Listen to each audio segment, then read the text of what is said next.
कि चिराग पासवान जो है अभी नया नेता है और राजनीति की गुर वो सीख रहा है। तो अब वह जो है कैसे सभी दलित एकजुट हो, दलितों का सहानुभूति कैसे मिले, तो उन्होंने एक अच्छी हरकत कर दिया कि बाबा साहब का मूर्ति जाके कूड़ा में फेंक दिया। ऐसे ही लोग जो है नौसिखिया नेता और दलितों का गद्दार लोग जो है बाबा साहब के नाम को बेच करके वो राजनीतिक चमकाता है।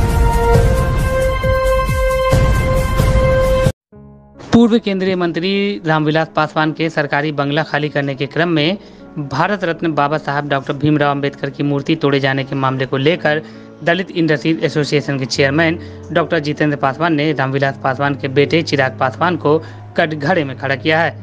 डॉक्टर जितेंद्र पासवान ने सीधे तौर पर कहा है कि चिराग पासवान ने ही अंबेडकर की मूर्ति को तोड़वाकर कचरे में फेंकवाया है ताकि वो भाजपा को बदनाम कर दलितों की सहानुभूति हासिल कर सके। तो पहले किसी भी पॉलिटिकल पार्टी या पॉलिटिकल इशू पर कमेंट नहीं करते हैं, क्योंकि हम उद्योग और व्यवसाय से संबंधित संगठन के चेयरपर्सन हैं। लेकिन चूंकि मामला बाबा साहब की आ रही है तो एक शेड्यूल कास्ट शेड्यूल ट्राइब के संगठन के सुप्रीमो होने के नाते जो है कमिटमेंट करना जो है जरूरी है मेरा। अब देखिए, बाबा साहब की मूर्ति को जो है कूड़े में फेंका गया।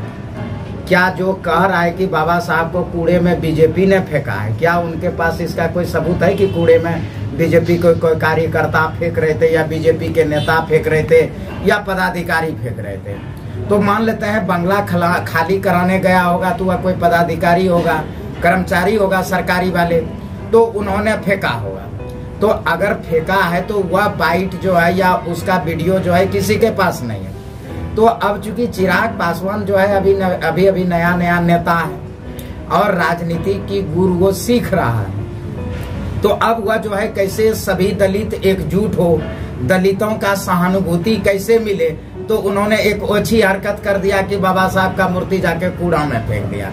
मान लेते हैं कि कोई विद्वेष की भावना से या दुर्भावना से उस घर का खाली सामान अगर रोड पर फेंकेगा तो फिर क्या बाबा साहब का मूर्ति, क्या रामविलास पासवान का मूर्ति या कि खुद चिराग का मूर्ति? तो अगर विद्वेष होगा तो हम ये कह रहे हैं कि अगर विद्वेष पूर्ण में तो वह जो है हर एक सामान जो है रोड पर होना चाहिए, कूड़ा में होना चाहिए।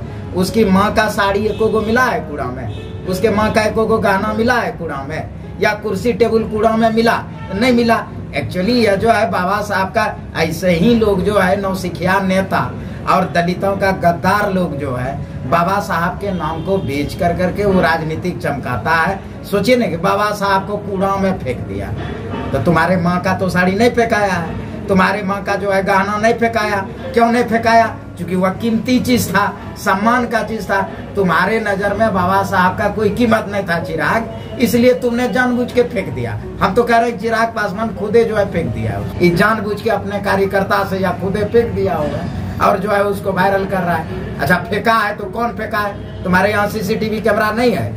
देखो उसमें खंगालो कि कौन फेंका उसको। अगर फेंकता है तो यह वाकई जो है गलत बात है, हम इसका जो है विरोध करेंगे। लेकिन अगर राजनीति के रूप में बाबा साहब, तो चलिए वो तो भगवान है, हर किसी का भगवान है, उसको राजनीति के लिए कभी जानबूझ के मूर्ति तोड़ देगा, कभी कुछ कर देगा। तो राजनीति होते रहता है। तो बाबा साहब जो है चाहते भी थे कि चलो मेरे नाम लेकर के कैसा राजनीतिक पार्क हो। ये बातें आदरणीय जीतन राम मांझी या आदरणीय तेजस्वी प्रसाद यादव, ये लोग पॉलिटिकल और सियासी लोग हैं, या तो एक एक मुद्दे को विरोधियों को घेरने के लिए एक एक मुद्दे को इशू करेंगे। लेकिन सोचने वाली बात यह है कि आपके यहाँ सीसीटीवी कैमरा था कि नहीं, अगल बगल में सीसीटीवी कैमरा होगा कि नहीं होगा, उसमें देखिए कि कौन फेंका है। अगर जो है वाकई जो है कर्मचारी पदाधिकारी या बीजेपी के लोगों ने फेंका है तो निंदनीय है। लेकिन यदि जानबूझ के तुम अपने कार्यकर्ता से फेंकवाए हो और तुम फेंके हो, तब बताओ तुमको क्या करना है? तुमको राजनीति से संन्यास ले लो। ये सब ओछी हरकत करने की जरूरत क्या है? अब तो सब जान रहा है कि पासवान जो है, बहुत सारे जो बुद्धिजीवी पासवान है वह उनके बातों पर रहता नहीं। वो जानता है कि वह जो है खुदे ठाकुर जी के बातों पर रहते हैं, खुदे भूमियार भाई के बातों पर रहता है। पासवान तो खाली ताश का पत्ता बना हुआ है, पासवान को वोट के लिए वो इस्तेमाल। पासवान का कल्याण कहीं रामविलास पासवान खुदे किए हैं क्या? अब जो जिसको आगे बात करना है तो हम लोग पॉलिटिकल इशू पर जो है नहीं करेंगे चर्चा। कोई अन्य मुद्दा हो तो आपकी आज़ादी के 75 साल बाद भी हमारे शेड्यूल ट्राइब का 95% जनसंख्या जो है वह या तो स्लम बस्ती में है या रोड साइड है। यही सच्चाई है। ठीक है, जितनी भी योजनाएं और जितना भी जो है वह धरातल पर उतरता नहीं है। और बुलडोजर यूपी की तर्ज पर बुलडोजर जो चला रहा है, अच्छा जो है याद दिला दिए। तो आखिर झुग्गी झोपड़ी जो है वो तो हमारा दलित आदिवासी समुदाय का है, और दलित आदिवासी समुदाय के लिए अगर कल्याणकारी योजनाएं होता, उसके सशक्तिकरण की योजनाओं का इम्प्लीमेंटेशन होता, तो वो तो रोड साइड जिएगा ही नहीं। जहाँ भी इसको जो है उसको हटाना है तो उस चीज़ों को जो है वो लोग सबसे इस्तेमाल कर लेता है। तो क्या कीजिएगा, इस चीज़ों को एक धरातल पर प्लानिंग करना होगा, और हो रही है काम। धीरे धीरे हम लोग भी जो है आर्थिक सशक्तिकरण की ओर उनको ले जा रहे हैं। तो अब ऐसा नहीं होगा, लेकिन अभी जब तक उसका जो है अस्थायी समाधान नहीं होता है, अब देखिए कितनी धूप है, बुलडोजर चला देते हैं। जब तक उनका पहले पुनर्वास का जो है व्यवस्था कर लीजिए, अब फिर बुलडोजर चढ़ाइए ना, उसमें क्या दिक्कत है।